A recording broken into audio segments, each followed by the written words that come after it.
안녕하세요. 김신전 목사입니다.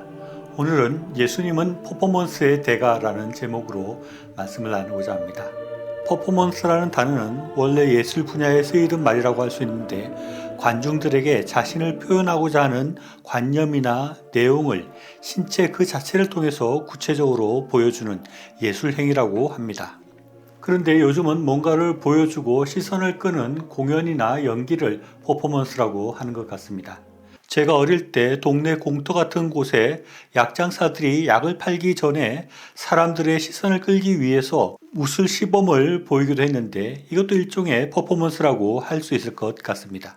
그런데 예수님이 약장사들이 하는 그런 퍼포먼스와 같은 것을 하셨다는 것은 우리가 좀 쉽게 받아들이기 어렵고 뭔가 부정적인 모습으로 느껴지기도 합니다. 그러나 분명히 예수님께서는 퍼포먼스 같은 일들을 많이 하셨다고 할 수 있습니다.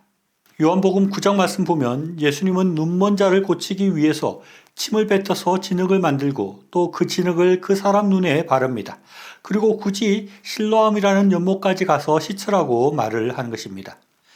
예수님이 침을 뱉어서 진흙을 만들었을 때 아마 그것을 보고 있던 사람들은 예수님이 침을 뱉을 때부터 뭘 하는 건지 하면서 궁금해하며 예수님을 바라보았을 것입니다.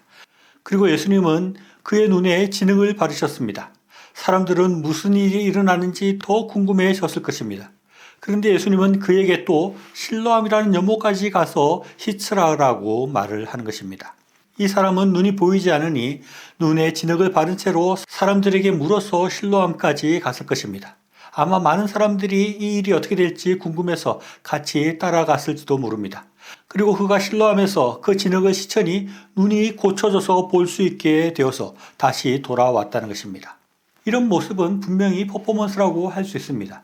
왜냐하면 예수님께서는 그런 진흙을 바르고 하는 일들을 하지 않고도 능히 눈을 고칠 수 있었기 때문입니다. 마태복음 9장 말씀에 보면 맹인 두 사람이 다윗의 자손이여 우리를 불쌍히 여기소서라고 말을 했을 때 예수님은 땅에 침을 뱉어 진흙을 만들거나 눈에 진흙을 바르거나 실로암에 가서 씻거나 하는 일을 전혀 하지 않고 단순히 그들의 눈을 만지는 것으로 그들의 눈을 뜨게 만드십니다. 그리고 마가복음 10장에서는 맹인 바디메오의 눈을 뜨게 하는 장면이 나오는데 이곳에서는 예수님은 그의 눈조차도 만지지 않으시고 말씀만으로 바디메오의 눈을 뜨게 하시는 것입니다. 이렇게 예수님은 말씀만으로도 맹인의 눈을 뜨게 할 수 있음에도 불구하고 굳이 침을 뱉어서 진흙을 만들고 또 그 진흙을 눈에 바르고 또 그 실로암까지 가서 씻으라고 말씀하시는 것은 일종의 퍼포먼스라고 분명히 말할 수 있는 것입니다. 이런 예수님의 퍼포먼스적인 행동들은 성경 도처에서 살펴볼 수 있는데 특히 두드러지는 것은 나사로를 살리는 장면입니다. 요한복음 11장 말씀을 보면 예수님은 나사로가 병들었다는 소식을 듣게 됩니다. 그때 예수님은 예수님이 사랑하던 나사로를 즉시 가서 고쳐주시는 것이 아니라 이틀 동안 그곳에 그냥 머뭅니다. 그리고 예수님이 나사로가 있는 곳에 도착했을 때에는 이미 나사로가 죽은 지 4일이나 지났던 것입니다. 나사로의 동생인 마르다가 예수님이 이곳에 계셨으면 나사로가 죽지 않았겠다라고 말을 하니 예수님은 나는 부활이요 생명이니 나를 믿는 자는 죽어도 살겠고 무릇 살아서 나를 믿는 자는 영원히 죽지 아니하리니 이것을 믿느냐라고 말씀하시고 무덤 돌을 옮겨 놓으시고 하늘을 우러러 기도하십니다. 그리고 큰 소리로 나사로야 나오라라고 나사로를 부르십니다. 그러니까 죽은 나사로가 손과 다리에 죽은 시신을 싸는 붕대 같은 것을 그대로 두르고 얼굴에도 수건 같은 것을 싸맨 채 무덤에서부터 나사로가 걸어서 나오는 것입니다. 이 얼마나 대단한 퍼포먼스입니까? 모든 사람들이 그 극적인 그 장면을 보고 놀라며 예수님의 능력에 감탄하였던 것입니다. 예수님은 그렇게 무덤에서 나온 나사로에 대해서 풀어 놓아 다니게 하라라고 말씀합니다.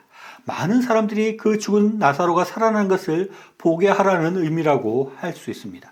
이것은 예수님께서 처음에 나사로가 병들었다는 소식을 들을 때부터 계획하시고 연출하신 예수님의 퍼포먼스라고 할 수 있는 것입니다. 예수님은 왜 이런 퍼포먼스를 하시는 것일까요? 그것은 예수님께서는 이런 놀라운 기적을 일으킬 수 있는 메시아이심을 우리에게 보여주기 위함이라고 할 수 있습니다. 이 맹인이 그냥 어떻게 하다가 우연히 눈을 뜨게 된 것이 아니라 예수님께서 침을 뱉어서 진흙을 만들고 그 진흙을 눈에 바르고 그가 예수님의 분부대로 실로암에서 눈을 씻게 될 때 낫게 되었다. 즉 예수님의 능력으로 예수님의 하신 일임을 분명하게 나타내 보이기 위해서 이런 퍼포먼스를 했다는 것입니다. 그리고 나사로가 우연히 또는 죽었는 줄 알았는데 죽은 것이 아닌 그런 상태가 아니라 분명히 죽어서 4일 동안 무덤에 있는 상태였지만 예수님께서 그 나사로를 살리셨다는 것을 분명히 보여주기 위한 퍼포먼스라고 할 수 있는 것입니다. 저는 도입 부분에서 약장사들이 하는 그런 퍼포먼스를 예수님이 하셨다는 당돌한 말을 했습니다. 그리고 예수님은 퍼포먼스의 대가라는 선정적인 제목을 붙였습니다. 여기서 우리가 좀 잘 생각해 봐야 될 것은 예수님께서 이런 좀 구차해 보이는 퍼포먼스를 하셨다는 것, 사람들에게 보이기 위해서 예수님께서 무슨 공연이나 연기를 하셨다는 것을 생각해 봐야 됩니다. 예수님은 그런 퍼포먼스를 하심으로 예수님의 위상이 좀 낮아 보일 수도 있고 예수님께서 마치 광대와 같이 사람들한테 연기하는 것 같은 그런 모습을 보인다고도 할 수 있음에도 불구하고 굳이 그런 퍼포먼스를 왜 하셨는가를 우리는 깊이 생각해 볼 필요가 있는 것입니다.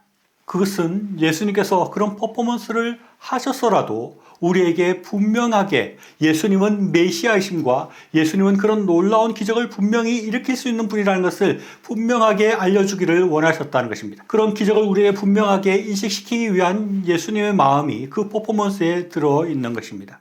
그리고 예수님께서는 그런 기적을 분명하게 표현하심으로 이 세상 가운데는 기적이 일어날 수 있음을 말씀하시고 그리고 예수님을 믿는 자에게 예수님이 보이신 그런 기적들을 우리가 행할 수 있음을 예수님은 이런 퍼포먼스를 통해서 우리에게 보여주시는 것입니다. 예수님께서 우리를 위해서 퍼포먼스를 보여주시고 우리를 위해서 공연하시고 연기하시는 그 예수님의 모습을 우리가 깊이 생각하면서 예수님께서 우리에게 보여주시기를 원하셨던 예수님이 메시아이심을 우리가 분명히 믿고 예수님은 기적을 일으키는 분이시라는 것을 분명히 믿고 우리가 예수님께 나아가서 더 기도하고 우리가 예수님을 믿음으로 우리도 기적을 이루어가는 그런 삶을 살아감으로 그 예수님의 퍼포먼스에 보답하는 저와 여러분이 될 수 있으면 좋겠습니다. 시청해 주셔서 감사합니다.